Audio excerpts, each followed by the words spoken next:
Hello friends, welcome to this live teleconferencing session of Indira Gandhi National Open University. Today we are going to discuss another important topic, that is hypothesis in educational research, its second part. Before starting our discussion, let me to introduce myself. I, Dr. Niradhar De, Associate Professor, School of Education, Indira Gandhi National Open University. Welcome you all on my personal behalf and on behalf of my school, that is School of Education. Friends, in the earlier session, we have already discussed hypothesis in conducting educational research of its first part, and today we are going to discuss the second part of it. As you know that this topic has been taken from your popular program of MA Education, and today's topic particularly dealing with two important courses of your MA Education program. The first course is MES-016, that is Educational Research, which is included in the first year of your MA Education program. And the second course, that is the practical oriented course, that is the project course. The course code is MESP-001 and course title is dissertation. So here in the second year you have to do a project work, you have to do a piece of research as per the theoretical construct or the theoretical course on a research methodology, that is educational research, what you have studied in the first year. So that's why, keeping in consideration of these two courses, today the topic that has been taken, that is hypothesis. Hypothesis is one of the component in conducting educational research, in pursuing the dissertation course. So that's why many a time I receive queries, receive questions from you all.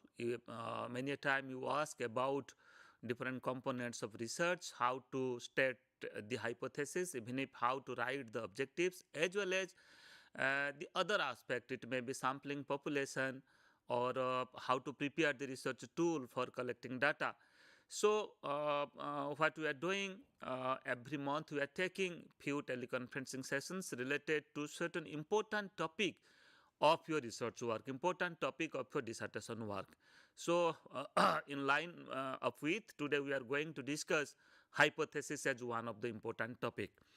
Now let me to go forward to focus upon certain important points, certain discussion points that today we will be discussing in this session. First of all, the focused discussion point will be why there is the need of stating hypothesis in research, and what is the very concept of a hypothesis, and what are the sources of stating hypothesis. Then further, what are the different types of hypothesis, as well as how to state the hypothesis. So friends, let me to clarify that in the earlier session, that is hypothesis in educational research, it's part 1, we have already discussed the very briefly we have discussed the important components of conducting educational research, and we have also discussed the very concept of hypothesis as well as different sources of hypothesis. That means the sources that are helping you for stating the hypothesis, for writing the hypothesis. Okay, so we have already discussed. Again, I will try to recapitulate it before entering to the new concept, that is what are the different types of hypothesis and how you can state hypothesis, how you can write hypothesis, different types of hypothesis. Let us go forward to recapitulate that we have already discussed in the earlier session in part 1 of hypothesis in educational research. We have discussed different components, just like on your screen you might have watching now. Selecting a research problem is the first aspect, first step or first component for conducting the study. Then review of related literature, you have to analyze the earlier studies that have been conducted, and from there you have to come forward with a research gap, and further your research will fill that gap. Then the third important component or step, that is research question. As a researcher, certain questions might be in your mind, and by conducting the study you are just trying to get answer of those questions. So that's why you have to write here the research questions. Then another component is the objectives. You have to write the objectives as per the research questions. Then as per the research objectives, you have to state certain hypotheses. And in my last session, in the first session of hypothesis, I have already discussed that in which type of study hypothesis should be stated, and which type of study there is no need of stating the hypothesis. Just like if it is a explorative type of study, or if the study is entirely new study, no review of related literature is available, and you are going to find out certain facts, certain newness about about a problem. So there, without stating a hypothesis, you can conduct the study. If the study is explorative in nature, you are just going to explore certain new things. And in other types of study, mostly the quantitative study, where the studies have been conducted and you are getting a clear-cut idea and certain base about the process of conducting the research as well as about the findings of the research. So there you are supposed to state the hypothesis. Then operational definitions of the terms used, that means in the research title, the new terms, the new words, the new concepts that you have mentioned, that you are supposed to define operationally. That means the new terms and concepts, so how the new terms and concepts are used in your study, operationally used in your study. And for the delimitation of the study, how you are delimiting your study in terms of area, in terms of population, in terms of variable, as well as in other aspects, to make it a researchable form. And for the research methodology, what particular research method you have to use for conducting the study. Then it also includes the population and sample, research tool, preparation of research tool, collection of data, and analysis of data. What techniques, quantitative or qualitative methods that you will be using for analyzing the data. Then data analysis and interpretation. And on the basis of the analysis and interpretation, you have to come forward with stating the hypothesis, and you have to find out the result, and further you have to discuss the result that you have received. And at the end, this is also important component, that is the references. That means what are the different resources that you have used for conducting the study. So friends, these are the certain important components for conducting research in education. And you see, one of the important component is your hypothesis. So in my last session and in this session, we are just discussing hypothesis as one of the important component. I have already discussed the very concept of hypothesis. I am not going through the detail of it. I may request you to go through the earlier session to get the detailed concept of to know the detailed concept of the hypothesis. But in a very nutshell, I can say that hypothesis is a tentative guess. Hypothesis just like an assumption, or it's just like a supposition about the result, about the findings, that you can assume what type of result, what type of findings you may get from the study. And assuming a findings, assuming a result, you have to conduct the study. So your assumption, when you will verify the assumption, when you will test the hypothesis, your assumption may be right or may be wrong. That will be proved later when you will conduct the study. But at the earlier stage, as research is a systematic process, is a scientific process, so that's why you have to conduct your study, you have to proceed in your study by taking certain hypothesis, or by taking certain assumption, or by tentative guess. Then further, need of stating hypothesis I have already studied. You have already studied. I have explained in my last session that hypothesis provides a clear-cut idea, provides a direction, or it leads the researcher in a systematic way for conducting the study, in a scientific way as well as in a systematic way for conducting the study. And so far as the sources of hypothesis are concerned, I have already explained.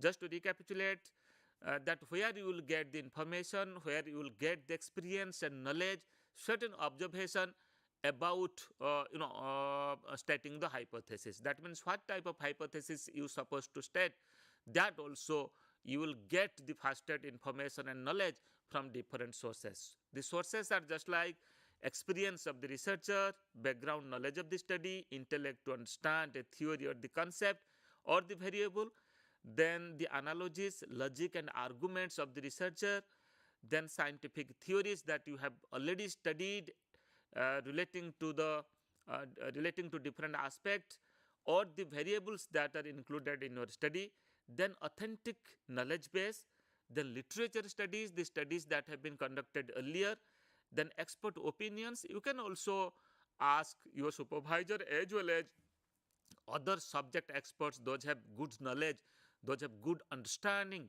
about the area, about the topic that you have selected for conducting your study. So they can also suggest you that what type of result you will get in that problem. So keeping in consideration, you can state your hypothesis. Then further, I can say you that in Sodh Ganga, so far as India is concerned, in Sodh Ganga portal you will find many research documents are there, research reports are there, PhD thesis are there that has been documented and that has been stored in a archive. So there also you can go through different studies, the report of different studies, that how the study have been conducted, the process of the research that have been conducted, and as well as you can also go through the research questions, research objectives, as well as the hypothesis. So these are the certain sources that will help you for stating the hypothesis. Now let us come forward to understand what are the different types of hypothesis and how you can write the hypothesis. So far as different types of hypothesis is concerned, mostly there are two types of hypothesis. I can say in one category we can say it is the directional and non-directional hypothesis, and in the other category you can say this is research and null hypothesis. Okay, so here I am saying you mostly specifically four types of hypothesis. One is the directional hypothesis, and other is the non-directional hypothesis, and the third one is the research hypothesis, and fourth one is the null hypothesis. So now let us try to understand what is the very concept of a directional hypothesis and how to state the directional hypothesis, and at what condition the researcher is supposed to state the directional hypothesis, and what is the you can say conditions where non-directional hypothesis should be stated, and what is the very concept of a non-directional hypothesis, stating the non-directional hypothesis, then the very concept of research hypothesis as well as the null hypothesis, and why it is called as a null hypothesis, and which hypothesis are properly fit so far as your dissertation work is concerned, so far as your research is concerned. So now let me to focus upon some of the examples that will give you a proper understanding that what is a particular types of hypothesis and how you can write the hypothesis, how you can state the hypothesis. If I will focus upon first the directional hypothesis, here you see I have taken two examples. The first example is there is positive relationship between the academic achievement and study habits of the students. So why it is called as a directional hypothesis? In directional hypothesis, we have provided, or the researcher will provide a direction of the research, okay, direction of the study. That means what type of findings hypothetically now you are assuming to get. I don't know whether your assumption will right or wrong in future when you will really verify it, when you will really test it. So that's why the stated hypothesis may be accepted or the stated hypothesis may be rejected. Okay, so that depends upon the data, that depends upon the analysis of your data. So this is the work of the further stage. But in the earlier stage, at the conceptual stage, the hypothesis that you are stating, that are giving you a type of understanding about a direction of the research.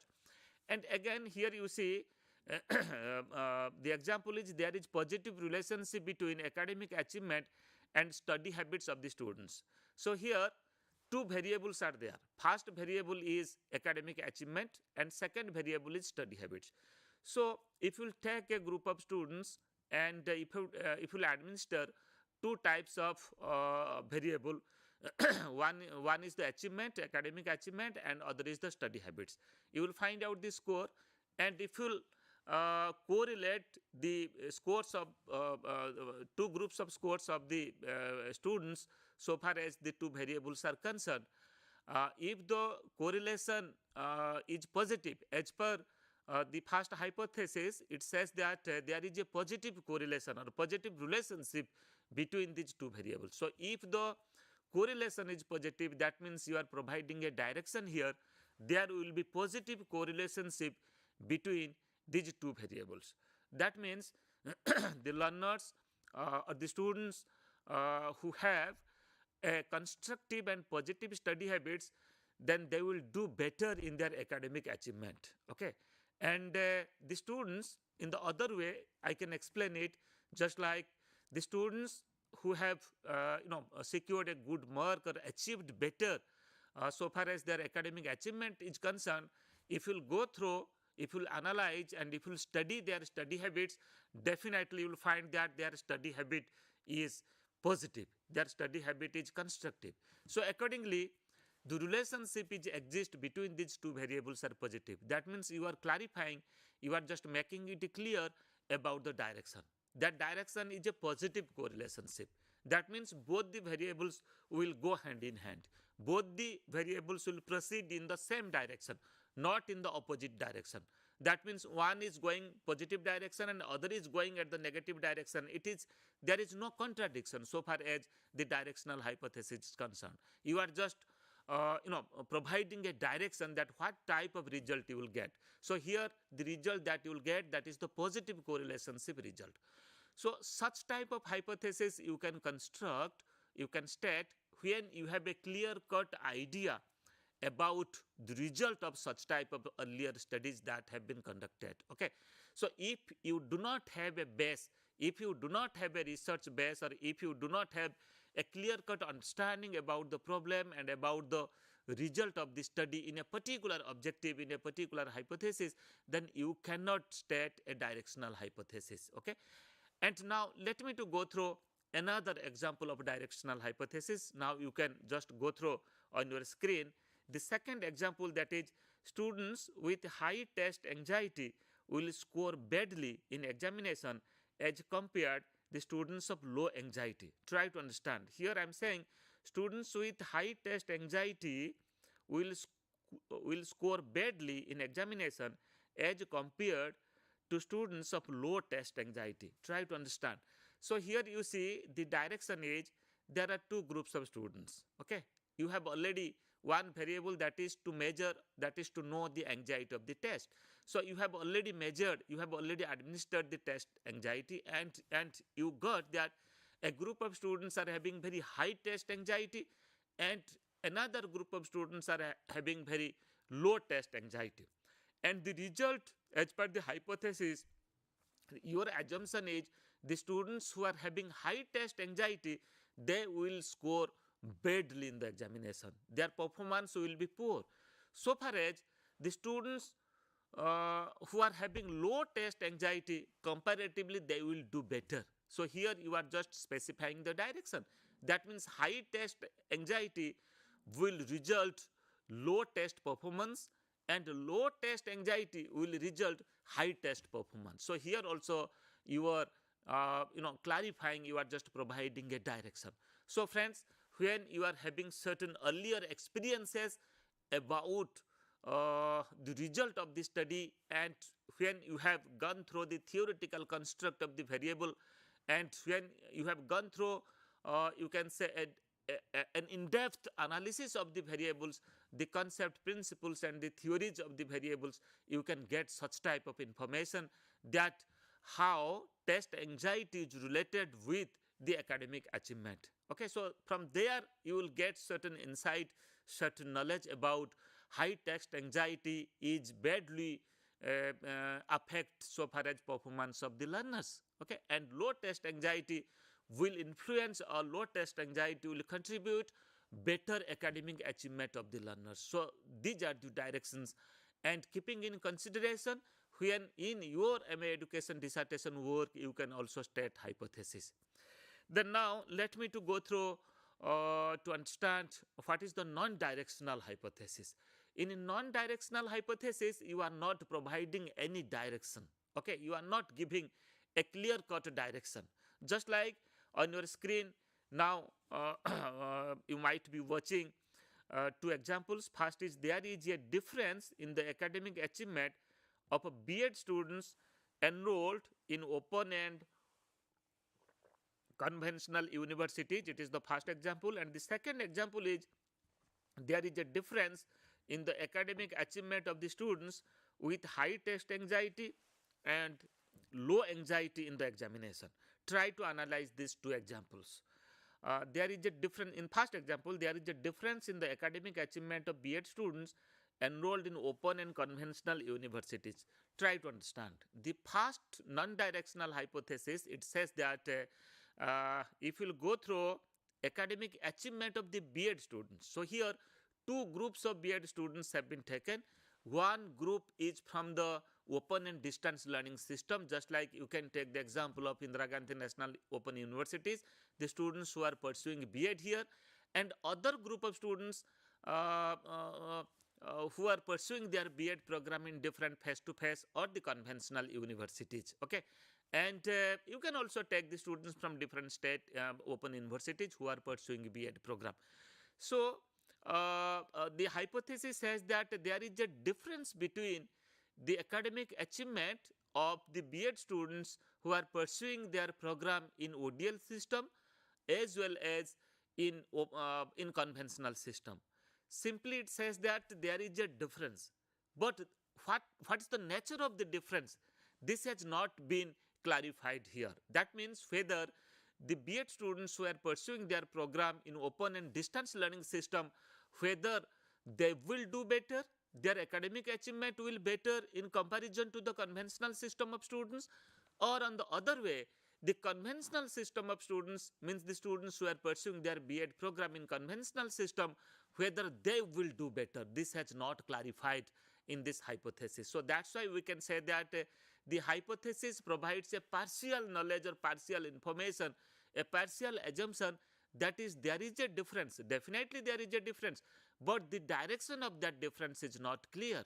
Means which group of students will do better in comparison to which group, that has not been clarified here.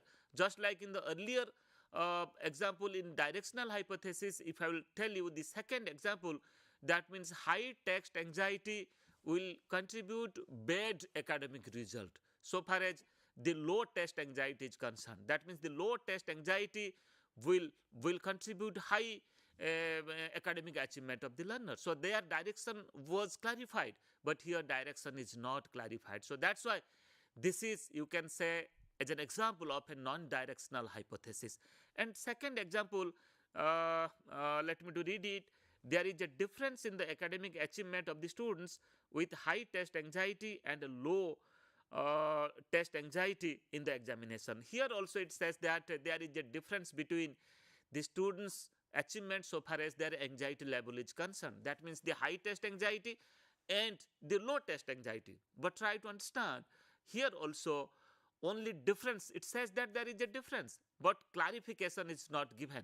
Means what type of achievement will be with the high test anxiety group of students and with the low test anxiety group of students has not been clarified here.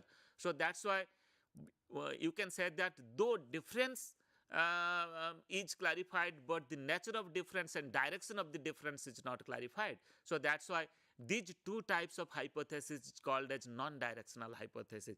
Now question is when to state the non-directional hypothesis. So many a time when you are going through the review of related literature, the findings of the earlier studies that have been conducted, many a time you must have observed that unanimously the researchers, they have not come forward with a similar types of result. In few research, the result contradicts, and in other research, the research, the findings are in favor of certain aspect or certain issues. So here it means the problem has not solved.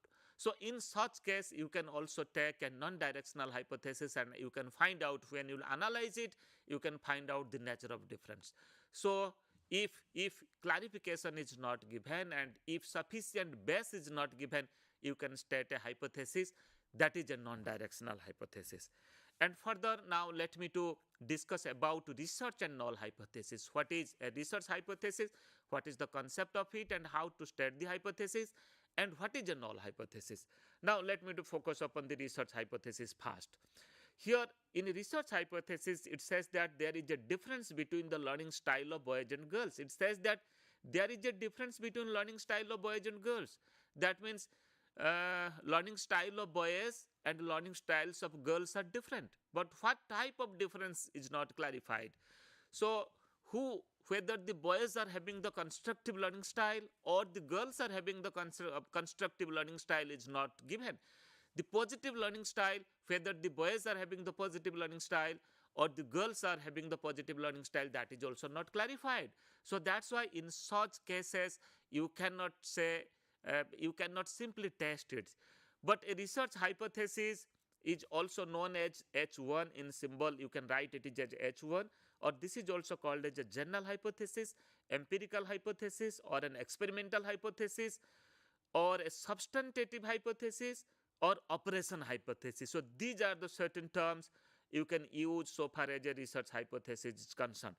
Research hypothesis, however, cannot be tested, proved, or disproved, because here also the nature of direction is not clarified. It simply says that there is a difference between the learning style or the other variables so far as boys and girls are concerned, but here nature of difference is not clarified.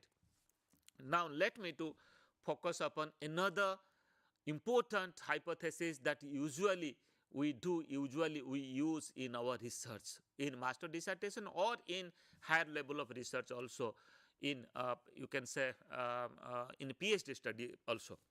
That's called as the null hypothesis.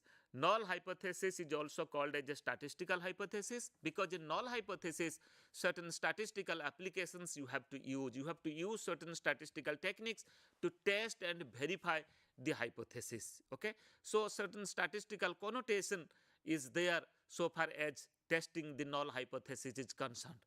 Null hypothesis says that it indicates that there is no difference or no relationship between the variables. So here you see it says that two variables are there so far as the observations of the variables are concerned. There is no significant you can say relationship between two variables, and if two groups are there, you are saying that there is no significant difference between the performances of two groups. So here you are saying you are stating the hypothesis in a null form. There is no significant difference between two things, and such type of hypothesis you can state when you are not getting a clear-cut idea about the result of the hypothesis. You do not know whether a positive relationship you will get or whether a negative relationship you will get. So keeping yourself in a very neutral position, you can state a null hypothesis. This is also called as a neutral type of hypothesis, and null hypothesis is written symbolically just like HO. It is also called as a zero hypothesis, HO. Now let me to focus upon two examples relating to null hypothesis. Just like there is no significant difference exist between the mean scores of boys and girls in their achievement in mathematics. Then second is there is no relationship between achievement and self-concept of students in secondary school examination. In the second example, it says that there is no significant relationship between so far as achievement of secondary school students are concerned with their self-concept. Okay, you are not sure whether the relationship will positive or the relationship will negative. And second, in the first example, it says that there is no significant difference exist between mean scores of boys and girls so far as their achievement in mathematics is concerned. So here also you are not dead sure that so far as achievement in mathematics is concerned, whether the boys will do better or the girls will do better. So friends, if you do not have a clear-cut idea about the very result, about the nature of result of your study, you can also state your hypothesis in a null form. So just to recapitulate, today in this session, we discussed basically different types of hypothesis. First of all, what is a non-directional hypothesis, then what is directional hypothesis, then what is research hypothesis, and as well as what is null hypothesis. And we also discussed how to state, how to write these 4 types of hypothesis with certain illustration and with certain examples. In our next session, we will be discussing on many other issues of your educational research. Thank you.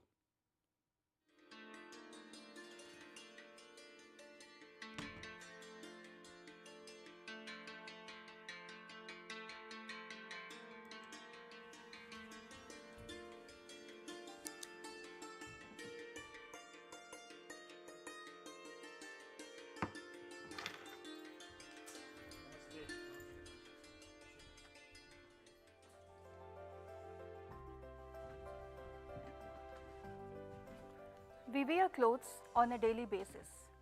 But have we ever wondered, where do our clothes come from?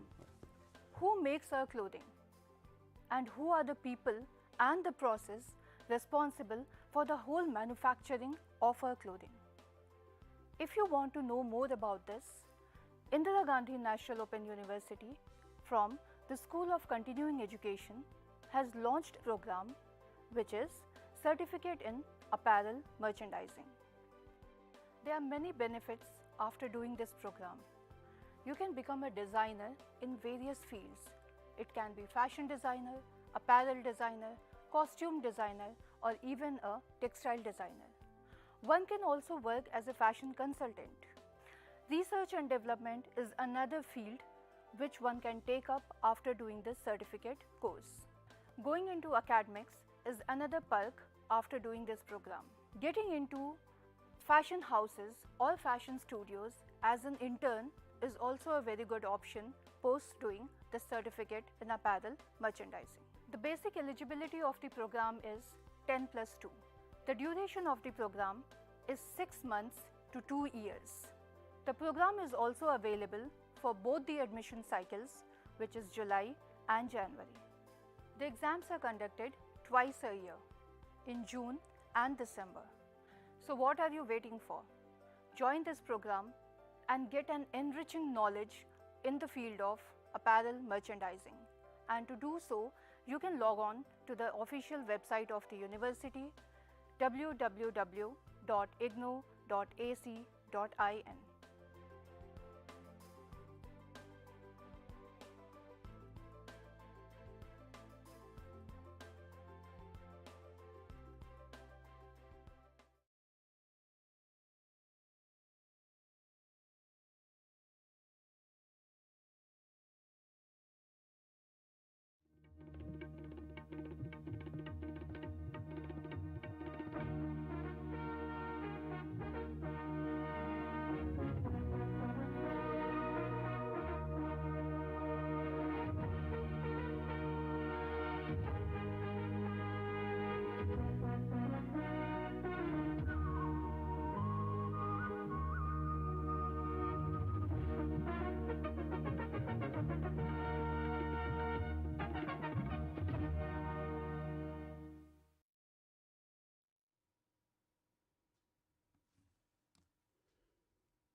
Good morning, learners. Today's our lecture is on Smart Cities of India, an overview.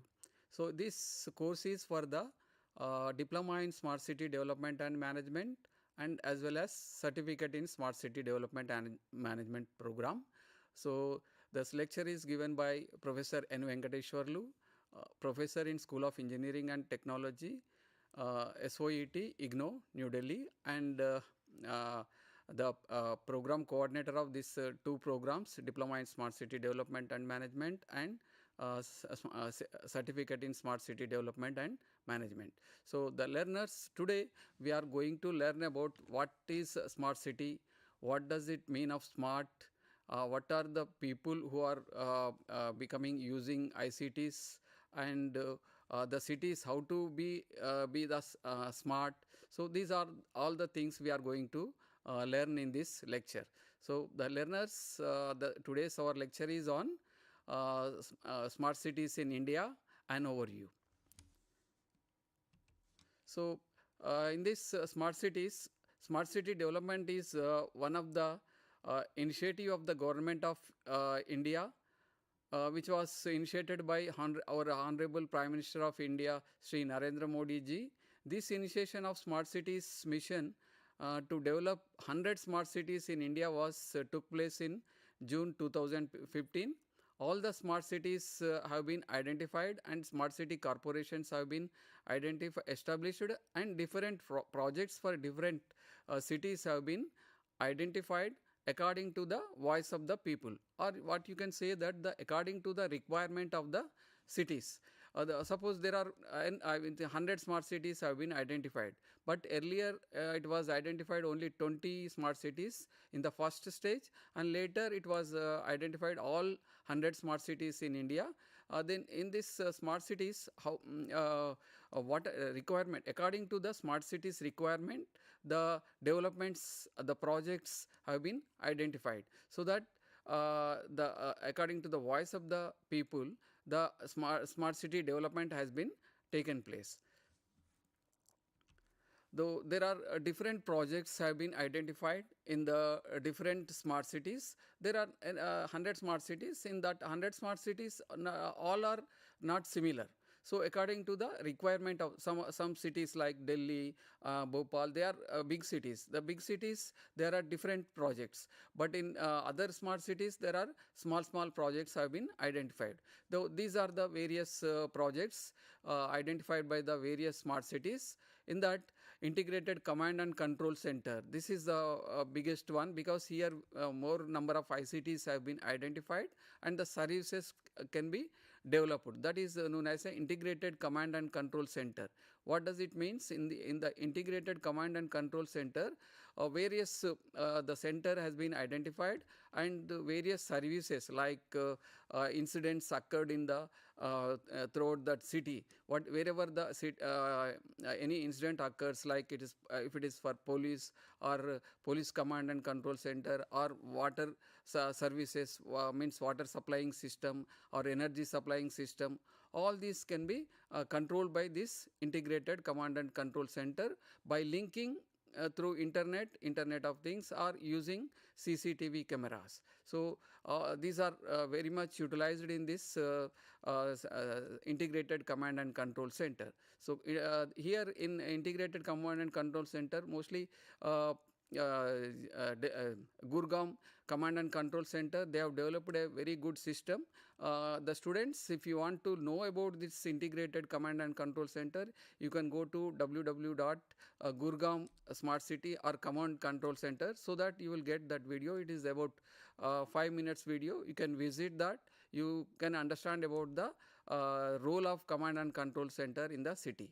So this Gurgaon Command and Control Center work like anything in during the COVID time. They worked very hard, and they used to control all the they used to get the information about the patients. So what are the requirements, how to, and maintaining the distances, all these things they have controlled. If you visit that website, that is www.gurgaon Command and Control Center, then you will see that video. You can understand about the role of Command and Control Center. So another thing is sustainable transportation management systems. Some of the cities, they have identified sustainable transportation management systems. So transportation in the cities, the developed cities, the transportation is more important. Transportation and traffic management system, intelligent traffic management and transport systems are very much required in the cities, developed cities. So reaching the destinations, like from home to airport, from home to railway station, or some important meetings one has to reach in time. For that, the different intelligent traffic and transportation management systems have been established. Like you can see, you know that earlier we have using that Ola and Uber. So to reach some airport, reaching airport in time is very much required. So for that, the traffic and transportation intelligent traffic and transportation management system helps very useful, because here it will also help to reach in time, as well as managing the tariffs, or getting the tariff advantage. Suppose one want to go to from home to airport. So in the city in Delhi, so to reaching there are various services. Normal taxi services are there, Ola taxi services, Uber. So that which service is better, which is less cost, and which can reach the airport in time. So who will be coming to pick up you within time. So by seeing that apps, you can identify which one is better and which is offering the services for less cost. That also you can assess and you can choose that. That is known as a smart. Intelligently we can identify the requirement and identify the services, and we can also get the advantage of tariffs. These are the various advantages of intelligent traffic and transportation management system. This is also one of the project. In developed cities, they are mostly all the smart cities, they are developing such type of systems in their cities, intelligent traffic and transportation management system, by establishing Internet of Things and sensors at the main places. That is one of the important project. Then comes to smart classrooms. Some of the cities, they are identifying smart classrooms. After COVID, I think most of the universities, colleges, schools, they are using the smart classrooms, or you can say that developing the videos and providing video classes to the students, and the students, whenever they required, they are watching the videos and they are learning the things. That is the advantage of smart classroom projects. And then next project comes to waste to energy plants. Waste to energy, because wastage, the production of wastage is more in the big cities. So controlling this waste is very much required. Like in Delhi recently, we have seen that more dumping yards, they are developing, like mountains like that. So the waste. So by using that waste, one has to convert that waste into energy, so that the waste can be utilized properly and it can be disposed of properly. So that is the one of the important project identified by the smart cities and implementing in various smart cities. Then comes to smart water management systems. So why? Because the smart water management system is very much essential, because wastage of water is crucial, because one should not waste the drinking water or any water, that should not be wasted. So by implementing the smart meters and sensor system in the pipeline, so wherever the leakage takes place, immediately that sensor system will send the messages or information to the centers, that water management center or command and control center.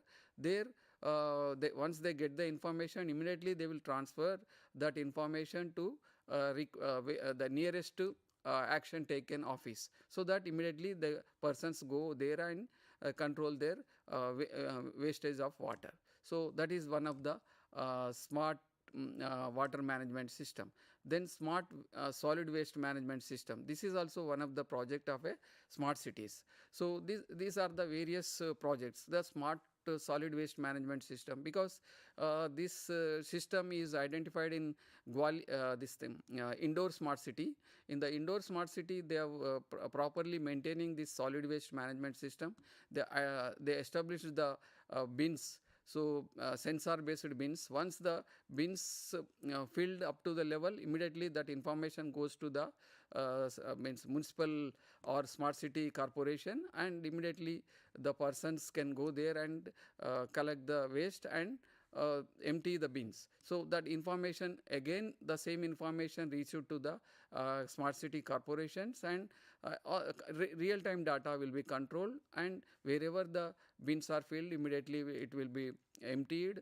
Like that, the solid waste management system, smart solid waste management systems has been established. So this is also one of the project the smart cities are doing. Then one more thing, waste water treatment and recycling system. This is also one of the important project in smart cities, but not all these projects have been established in all the smart cities, but some of the cities have identified some projects and they are developing. So this is one of the important wastewater treatment and recycling systems. Then comes to healthcare and IoT based systems. This is also one of the important for the big cities, the smart cities. There, because recently because of COVID, so this IoT based information system works very efficiently and managed efficiently during the COVID. Means managing the people and who are the means like some other dosage, what you can say that during that COVID, most of the hospitals needs the information about the patients and all those things that have been identified. So this is also one of the project they have identified in the smart cities. And then solar energy applications. The solar energy application is also one of the important aspect to develop a new renewable energy which is pollution controlled compared to the means coal based energy systems. The solar energy is a totally means environmental friendly energy management system. This has been identified some of the cities and they are establishing. In the next slides we will learn about this solar energy applications also. Then comes to smart grid and smart meters. So these are also very important smart grid system. So by establishing the solar system, the smart grid is very much essential.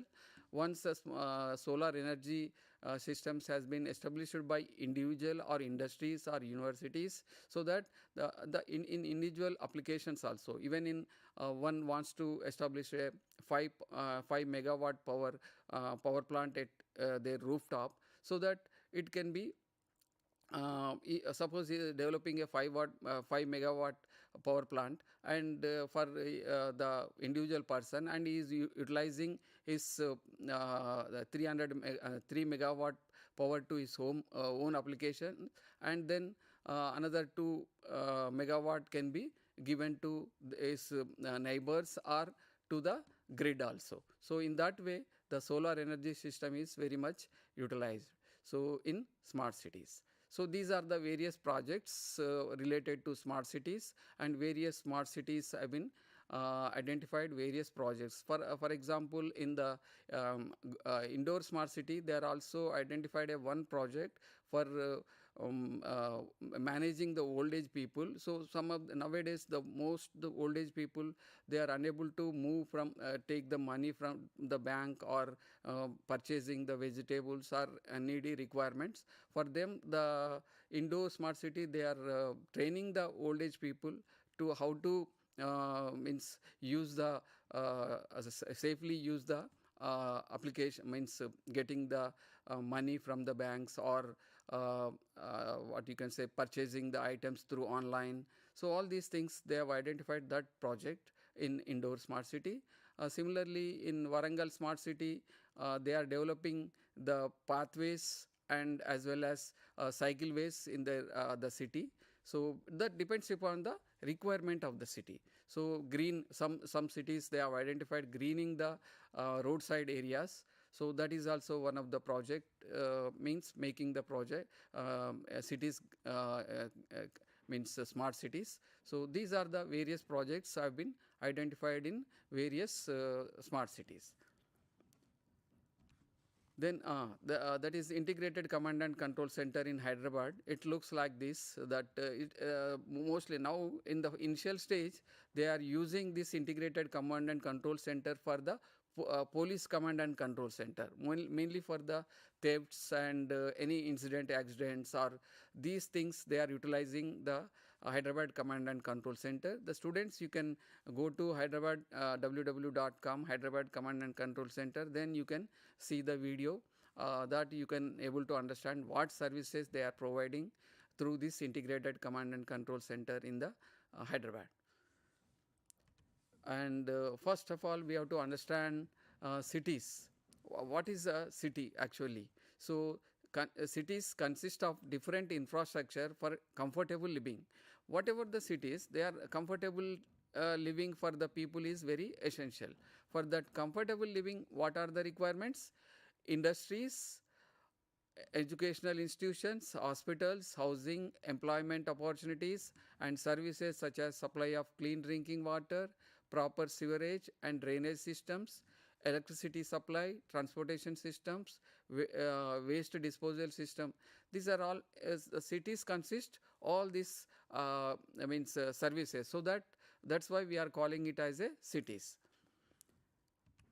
Then people, the people, people having many aspirations, such as wants to do a good job and earn sufficient money for comfortable living, for quality life, wants to study professional courses for their career development, etc., are available in cities. So village people are migrating to cities. Another reason for migration is that there are no any investments or growth in agriculture industry. These are the main reasons. That's why most of the village people are migrating towards the cities, because cities having various infrastructural facilities for the quality life and comfortable living. So that these are the main reasons. Then comes to, first of all, one needs to what is smart. Actually, why the smartness is required. So smart means you have to understand smart. Smart consists of different smart infrastructure for comfortable and quality life. That is smart industries or smart educational institution, smart hospitals, smart housing, smart energy, and services such as supply of clean drinking water, proper sewerage and drainage systems, smart electricity supply, smart transportation systems, smart waste disposable systems, etc. So these are why we are calling it as a smarts. Whenever, suppose you can see that energy, you can say just now we have seen that solar energy, it is a zero pollution energy system. So it can be established anywhere by depending upon the availability of the solar energy. Means for example, in the solar pumping system that we will learn in the next slides. So solar pumping systems or the smartness, suppose smart house, smart home. In the smart home, all the devices like fridge, AC or lights, everything will be connected to your mobile or automatic system or internet of things. So once you are moving from in a one, if you are staying in one room, all the lights will be off in other rooms automatically. Like if you are moving from that room to other room, so wherever you stayed, that rooms will be switched off automatically. So that's why we are calling it as a smart, and we are saving the means energy. So like that, the smartness, we must identify the different smartnesses for different purposes, different services. That's why we are calling it as a smart. Then understanding smart, the means use of advanced technologies such as ICTs in performing any service efficiently, qualitatively, and with less cost and time. That's why we are calling it as a smart. ICTs are helpful in making easy of any work or efficiently with less cost. That is known as a smart. For example, these are all examples are for example, booking online flight, train, bus, film tickets, etc. These are all are going on. The paying online electricity bills, telephone bills, online land and house registration process, online admission registration, online booking of transportation and getting tariff advantages, internet banking, Paytm, Google Pay, smart cards, online purchasing of everything. These are all going on. So some of the cities may not, the internet may not be available properly, but now the 5G came, so everywhere the internet is reaching, so everywhere the online process is going on. So that is the identifying of smartness. Smartness means getting the work easily and qualitatively with cost effectively. So this is one meaning of smart. Then comes to what is smart city exactly. The definitions we are going to learn here. The smart city links multiple systems within a network to share data across platforms in order to enhance safety and security and improve the efficiency of multiple services from energy, transportation, building, healthcare, and public safety and water. So this is a one definition. Then Smart Cities Council also defines one definition, that is a smart city as a city that uses information and communication technologies to enhance its livability, workability, and sustainability. This is one of the one more definition. Then another definition, that is collect, means in the ICTs the collect information, collecting the information about current conditions across all responsibility areas. It may be power, water, tariff, weather, buildings, etc. Collecting the information, collecting the data about these services. Then communicating. So once you collect the data, it has to be converted or it has to be communicated. So information sometimes to other devices, sometimes to control centers, and sometimes to servers running powerful software. So like that it has to be communicated. Then crunching. Once they collect the data, then data has to be analyzed and it has to present the information to perfect or optimize operations and predict what might be happen next. Once you collect the data, so you need, it has to be analyzed, and you to take a decision you have to use that data. So this is one of the definition. And one more definition, that smart cities encompasses 6 important sectors that need to work in unison to achieve a common goal of making a city more livable, sustainable, and efficient for its residents. These sectors are smart energy, already we have learned about, then smart integration, smart public services, smart mobility, smart buildings, and smart water. So then another definition is smart city technology evolved together with the development in wireless sensor networks and the Internet of Things. Smart cities essentially combine the use of ICT to provide services for better living conditions inside cities. So this is the smart cities. Smart cities looks like this. In the smart cities, all the buildings are being connected with internet and connected with the cloud technologies, ICTs, so that the services can be taken place. So this looks like the smart cities. The smart energy applications in smart agriculture, solar water pumping system. Suppose what you can say, that a kisan, a farmer, he is having some 10 acres of land. So he wants a 1 megawatt power plant. So he can establish it at the site itself, and he can take the advantage of that power, solar power plant. So he can use it for the pumping the water, or for lighting, or any other purposes. So this is the advantage, without any pollution also. It can also save the energy, it can also save the money. So that is one more advantage of a solar energy application in agriculture sector.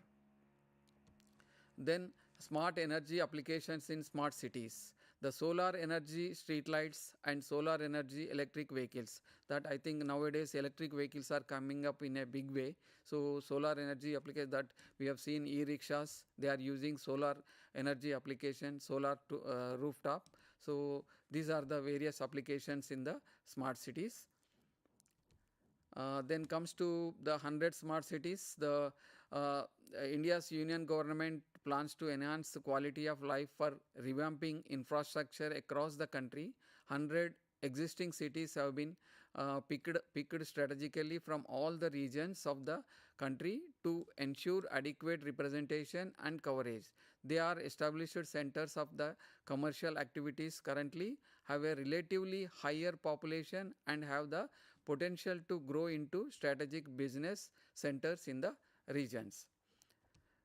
These are the various, for example, some smart cities here I have given, that Indore smart city, Pune smart city, Jabalpur smart city, Sonipat smart city, etc. These are the various smart cities. Some of the examples I have shown, and the smart cities initiatives revolve around the 4 pillars, that is governance, physical infrastructure, social infrastructure, and economics. These are the 4 pillars of the smart cities. Yeah, yeah. So, with this, I think students, today we have learned about the smart cities, what is smart city, and what are the various smart cities, what applications of smart cities. So, one example I will show the Masdar smart city. So, here the energy management, Masdar smart city installed the world's largest photovoltaic generation facility that produces 17,000 uh, 500 million watts hours of electricity annually. Apart from solar, Masdar plans to use geothermal and bio-waste to generate electricity. And with this, the learners now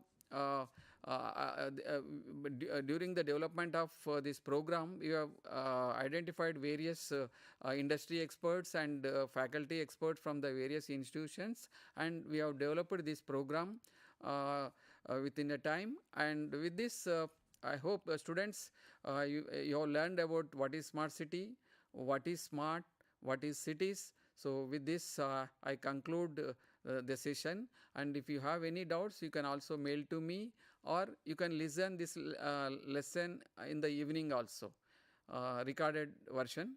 So with this, I conclude my lecture. Thank you very much for listening this lecture. Thank you.